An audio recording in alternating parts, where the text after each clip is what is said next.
You have to actually make people skip your ad, which is a bit counterintuitive, but you actually don't want everyone to watch your YouTube ad. You actually want the wrong customers to actively skip the ad and to give the algorithm more options and more data to find the right customers.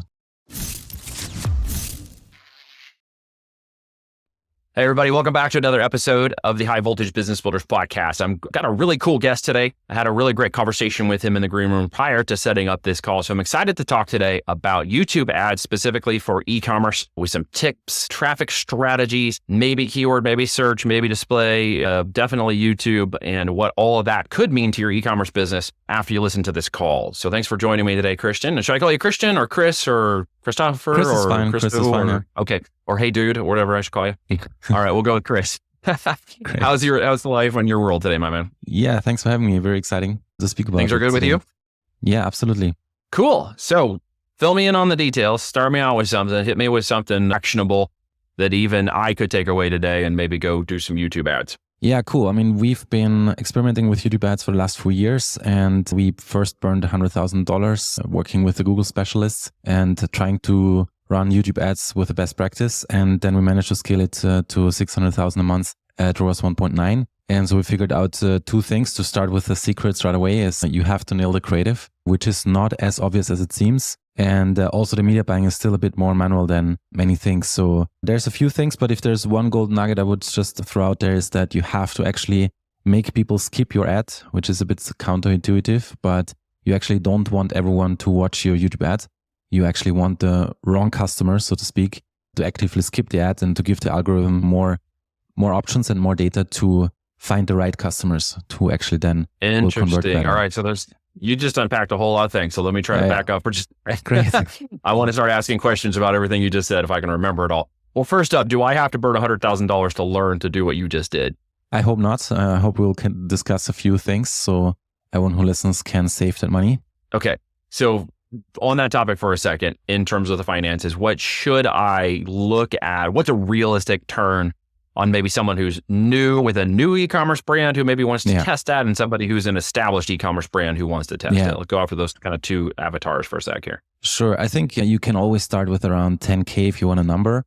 It always depends how your AOV is. Obviously, if you have a very high AOV ticket, then a product, then it will take more conversions. So it might be a bit more, but usually you can start in e-commerce with around 10,000 media spend budget, which is very reasonable. And would that be 10K for someone who's brand new and establishing a brand and launching products? Or would that be 10K for somebody with an established brand history, maybe 6, 7, 8 figures in sales? Yeah.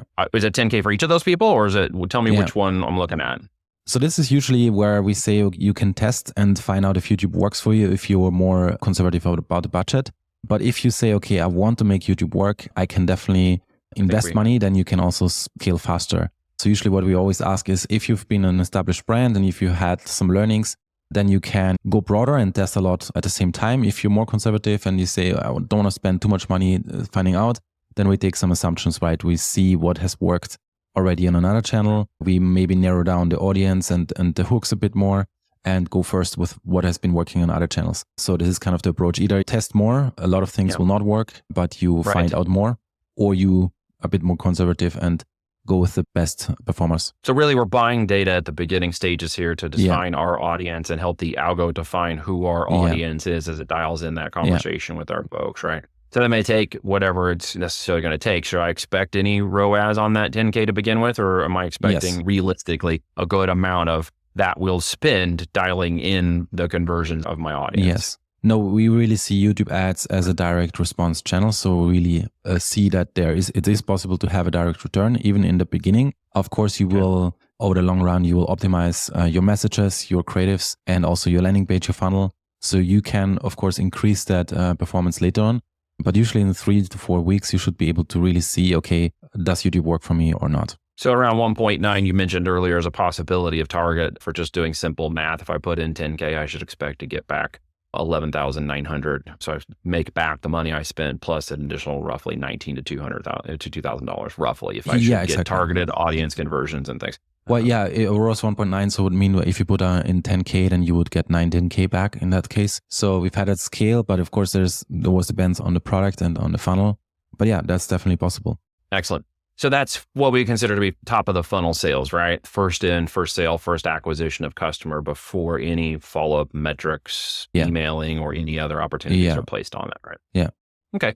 That's a solid win. I mean, if you're growing a brand and starting out, let's say if you spent 10K and you made 10K in sales, you've basically dialed an audience in an avatar. Now it's your job to really figure out how to optimize that into profitability. Is that a fair statement? Yeah, definitely. I think YouTube can be profitable at first purchase as well. We always say if another channel works already, for example, Meta, then YouTube can also expand your audience. You can tap into new audiences. And if nothing worked, right, if you tried everything and nothing worked, then probably there's something else that first needs to be fixed. Maybe it's product, or maybe it's in general messaging, positioning before you should start. Yeah. Okay. So in your mind, are you driving that to like a Shopify website, WooCommerce traffic? Or are you also sending people to Amazon storefronts or Amazon listings or other thing too? Are you running both channels? It actually works to also drive offline conversions. It's way harder to measure that. So everywhere you don't have direct conversion measurements, also on Amazon, it's very hard to measure the real impact. But yeah, we've done that as well.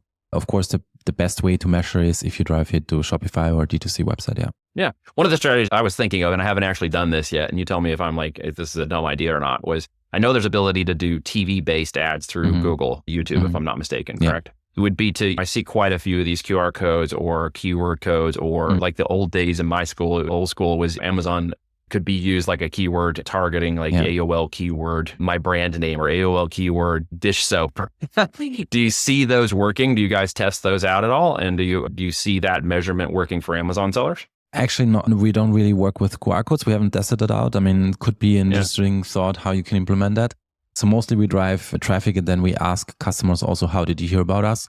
Which I always think is the fairest or the most unbiased way, right? Because you don't depend on a tracking and overinflated numbers, but you just really ask, how do you hear about us? And if the people say, customers say, we've heard about you from a YouTube ad, then most likely going to be YouTube ad. I found the strategy that doing more targeted keywords for like search terms related and SEO related keywords in the ad to send them to Amazon really helps boost the conversions on Amazon. It's sort of measurable by kind of it's disparate because you can't track an actual conversion metric on Amazon's listings. So what you can track is a referral metric from their brand referral links. So you could run a YouTube ad, brand referral link, and at least get a good idea of money in, money out for your test campaigns. And of course, organic searches, which means that we target keywords we know are highly relevant for our Amazon listing and then place them into the keyword term search for the ads on Google to ensure there's more one-to-one relevant compliance for those, for people searching for baby diapers or whatever.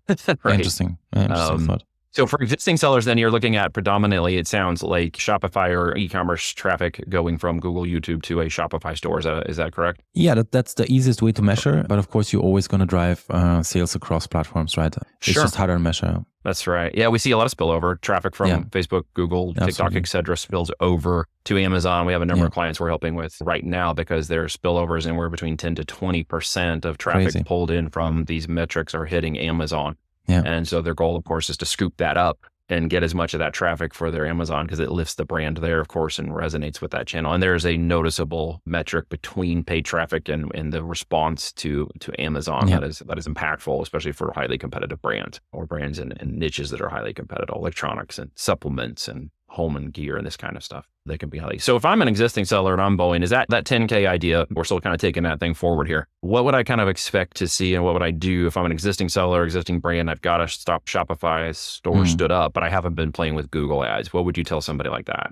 I mean, Google ads is very broad, right? And what we found is that most agencies come from the search and shopping, and that's a very different channel than paid ads, paid social, for example. So one is like pull marketing, people search for it, and then you show up, and the other one is actually speaking about the creative. So for YouTube ads, as mentioned, the creative plays a huge role. And that's also why, nothing against Google ads agencies or teams, they're really good at what they do, but often that would actually better fit almost in paid social part, YouTube, because of the creative part. And so that's why we found there's always a disconnect sometimes between these two channels, and often advertisers just set up performance max and so on. And this is just a black box. You never know what you really get. There's a lot of brand traffic there, and it's kind of a soup, a cream soup. You can put a lot of vegetables in there. Some are good, some are not so good. And then you have a cream soup. It looks nice, it tastes nice, but you don't know what would be in there, right? And so that's kind of what I see performance max. And so it's always a bit tricky, but If you run Google ads, perfect. Run search and shopping ads. I mean, why not? Do that. It's low hanging fruits. To really scale with YouTube ads, you really have to think about the creative and get that right. So let's break into that for just a second, because creative obviously is extremely important for product or service or whatever you're doing. What do you, and I had the founder of Incense Pro on here, who's a user-generated content platform. You might know about Incense Pro. If not, guys, go check it out. It's one of the other podcasts where I interviewed him to talk about user-generated content and its importance and its impact today, because 80% of sales influence is now coming off of videos, right? So with YouTube videos and stuff, are you seeing homemade organic videos doing well? Are you seeing the UGC creatives doing well? If I'm going to put up an ad for my product, what's the best kind of creative metric I should go after to really see faster results? Yeah. So the interesting thing is we've done shootings for creative productions for 50,000 and we've done basically for 500. So interestingly, the cheaper ones perform better. That's also because YouTube is everyone wants native content. And if you have a kind of a TV production, a TV commercial that you put on YouTube, immediately viewers know that's an ad. So they're going to skip it. As you said, user generated content is very important.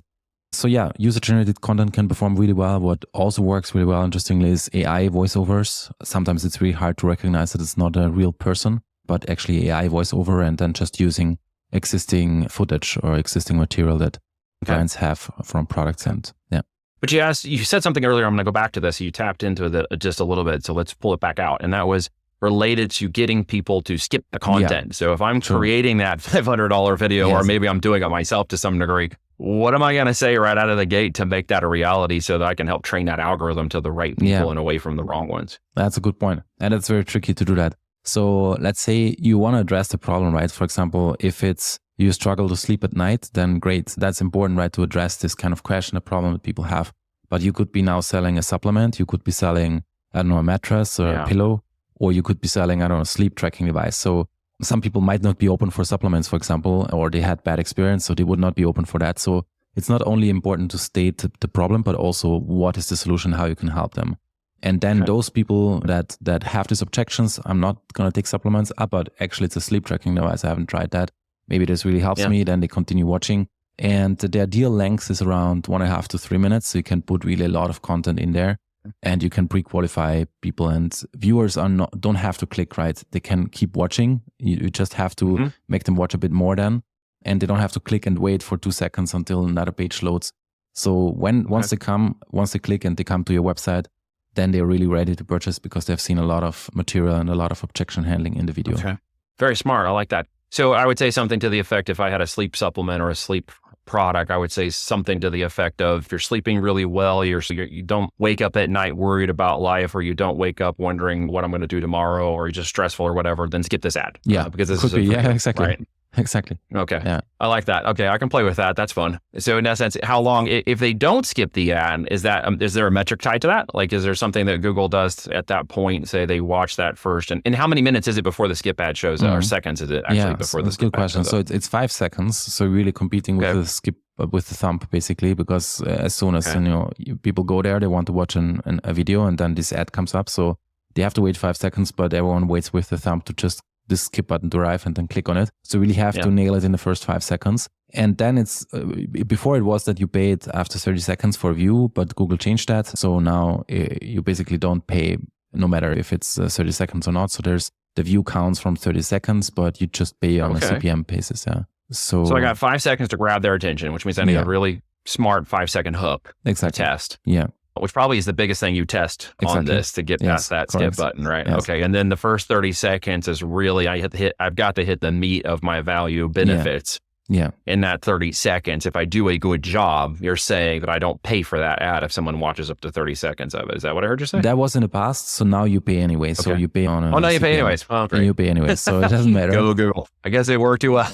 It worked too well, exactly. So you could really trick the algorithm. But now you just have to really, that's why it's so important to make the wrong people skip, that the algorithm will show it more to the people that don't skip in the end. And then you're just targeting on a broad basis. You're getting more to customers or potential customers that will be of high value. Yeah. But the real metric there, if memory serves me correctly, in my experience, is the CPM metric, is what you're really shooting for. What kind of what's a good and bad CPM metric? If I'm doing this right, my hook is 5 seconds, it nails it. They watch up to that first 30 seconds and they're really engaged. What would I expect a CPM to kind of look like, that cost per 1,000 impressions? So the CPM can vary a lot, unfortunately. There's no simple answer depending on the industry. There are certain industries like finance and so on, they are super expensive, and there are other industries that are cheaper. So what we really try to do is, of course, make it work on a return on ad spend. So again, like for e-commerce, usually return on ad spend of 1.5 to 2 is usually profitable, or something where e-commerce would say, okay, that makes sense.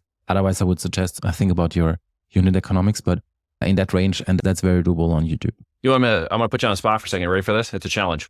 Okay. So if I turn this into a YouTube ad for your podcast, what's your 5-second hook? I'm putting you on the spot. For your podcast, for promoting your for podcast? this, for you. I'm challenging you. I would say YouTube ads outperform meta ads every single time. Could be a hook. That's for cool. Example, the hook that got me hooked into YouTube ads. So how I started with YouTube ads was that we've been in the D2C, and I had to scale this because of all the VC pressure. It was never enough, as you can imagine. And so Meta was just maximized. And then I saw this YouTube ad, which said YouTube ads outperform Facebook ads back then every single time. And I was like, dudes, definitely not. I'm going to prove you wrong. But that kept me watching the video, clicking, and I just wanted to prove this guy wrong. And then we found out, okay, actually there's a system that can make it work. Sometimes marketing is just a matter of testing until you fail to figure out what works and what doesn't work, right? I mean, it's not a perfected process. There are, of course, better ways to do things. There are even best practices, but as you have learned in the past, I followed Meta, which was Facebook before, best practices. I followed TikTok best practices to a degree. And even then I just got banned from my TikTok account, even though they said your ad is rejected. And then they came back and reviewed it and was like, whoops, we're sorry. It's not rejected. They did that enough times that my account got shut down. And I went through the whole suspension process. And TikTok's like, well, we can't give you your account back. And I'm like, yeah, really? I mean, it's not like I was on there Lambroing with my cars and bikini clad women about how you can make $1 bajillion in 5 minutes. But apparently my direct marketing needs some work. Interesting. But you mentioned a good point here, Neil, because many are or were even depending on one channel, right? And then when iOS updates hit, then everyone was like, oops, we only have Facebook ads. What are we doing now? So right, now that all of a sudden it's going backwards, as I heard earlier this week, right? So now they're trying to release that restriction, so to make the tracking a little bit. Internet rejoices, yay! Right as they launch Threads at the time, literally we're recording this. Yeah, the new marketing thing for Threads, which may turn into an ad revenue opportunity for them, like it did for Twitter, as they basically follow the masses, which is fun to watch. I'm not particular. Are you going to get into Threads at all and think it might have any value to what you're doing in the YouTube side, or are you watching that at all, or do you even care? Of course, very curious. I think that's an interesting discussion because I've recently seen Mr. Beast, which is also probably the most famous YouTuber, and a conversation that he had with Arnold Schwarzenegger, where he basically Mr. Beast showed how he lost weight over the last years by lifting and just eating more healthy. And then Arnold Schwarzenegger replied or reshared his tweet and said, hey, come to LA and we're going to live together. And I don't think that will happen on Threads, to be honest, because these people like Arnold Schwarzenegger are not active there. So that makes Twitter a very unique platform. So I'm curious what will happen here. Yeah, I'm like, hey, all the marketer people in my network are like, hey, we got to get on Threads. And it's a 17th network I'm on at this point. I'm like, hey, you guys go over there and let me know because I'll get banned in like 5 minutes. So I'm just waiting to see how long before it goes. How hard is it to get banned on AdWords in YouTube videos? YouTube videos that we're doing here and this type of thing. I mean, what would I have to do to get banned from Google YouTube ads? It is possible. Of course, if you're, for example, selling products that are restricted, like alcohol or something, you would not be able to advertise. Okay. We've had a client that had lingerie underwear that is, you just have to show skin. Otherwise, it's hard to promote. It's very tricky to do that. And Google also looks into not only the ads, but also what is on the website. So even if you make the ad somehow work, if there's something on a landing page that doesn't work for them, then so it's very hard, From a formatting perspective on the creative, because I understand how powerful this is and how much it needs to be tested really to figure out that audience conversation and to dial in the numbers. What is the kind of creative format you guys have found, just maybe at a high level? We talked about the 5-second hook and we understand the 30-second power of that, but what really is kind of the format? Is it face-to-face video, faceless videos, just the product? Like, what are you finding that someone might take away from this today and say, okay, if I could just make a video like that, I could start testing this kind of framework? Yeah, that's a good question. So we kind of cross two things. We crossed content, which is like finding out what messaging is there that really works. And then we cross it with the creative format. So one messaging can be used in different creative formats. So we have creative strategists and think about what is kind of trending So it could be like new me versus old me. So you take one hook and say, okay, before that, I know I was super tired Monday morning, because I couldn't sleep. And now I'm like super energized. I mean, obviously a bit different, but from a concept perspective. So this would be a creative concept, right? Or something in this direction. So it doesn't really matter. Usually before it was this talking phase was something that worked really well, where you, as you said, speak into the camera, but that's changed a lot. So now it doesn't have to be, and sometimes faceless works. Okay, awesome. Well, any final things, maybe a question I didn't ask you that you'd love to share some details about, or things that are on your mind that I didn't think to ask you about? Yeah, I think probably it's a good question. When do YouTube ads not work, or when should you not run YouTube ads? Is something that comes up a lot. And that's usually, I would say, if you're doing like 5 million or more as a D2C brand, then you're definitely missing out on YouTube if you're not running YouTube ads. And that's also because YouTube is the second largest search engine. So combined with Google, anyone who searches for your brand, your competitors can run YouTube ads on them. So if someone searches for a brand name and someone then watches YouTube ads, then they could see an ad from your competitor. So they're really taking traffic away from you. I would still suggest that you master one channel first, and then before you spread all your resources. But apart from that size, you're really missing out. Apart from that, it's probably too early. Yeah, I would agree with that. That's very smart. Thank you for saying that, because I would echo the same sentiment in the way that I do business and the way we teach clients or people to grow is to obviously establish a brand and a business and a presence and really start to understand the demographics and avatar, the language and audience conversation of that brand. We focus them on Amazon first if they're brand new and don't understand all the mechanics just yet and want to find people who want to buy products. There's 150 million of them on Amazon. It's a great place to start. Definitely. But once they get that first product, once they get that first thing going, I think Google AdWords should be a definable process once they start to realize they've dialed into the product and they're starting to grow that brand. But a little gas on fire, we suggest, is important. We also talk about TikTok ads, but definitely I can see Google YouTube ads being very powerful if they just take relevant keywords from Amazon and apply them to relevant keyword campaigns, and targeting YouTube videos inside of that platform can be very powerful for them. So thank you for coming and sharing that today. Great nuggets, good information. Obviously, you know your stuff, which I am impressed by. So I'm going to put in the show notes and everything where people can hit you up. Where's the best place? Is there something you're going to give people for free, or any training or something you want to hand out, or what's on your mind? Yeah, I'm limiting consultation sessions usually, but definitely for everyone who listens can offer a free consultation session. So I'm also very active on LinkedIn or on our website, and happy to connect and see if YouTube ads can work for you. All right, man. So all that stuff will be in the show notes, folks. I encourage you to check it out. If you got any questions about what you heard today or any clarifications, please drop that on YouTube. We'll answer it, and if necessary, get Christian involved in that to answer those questions for you. Like, share, comment, do all that normal stuff everybody asks you to do. It's boring and stupid, but we need it to be big tech and to make sure people hear today what YouTube strategies like this one can actually do to your business and change your potential trajectory in business. Thanks, everybody, for checking it out. If you liked this, give us a like. If you loved it, leave us a review on Apple Podcasts, Spotify, or somewhere else. Thanks, guys. Take care.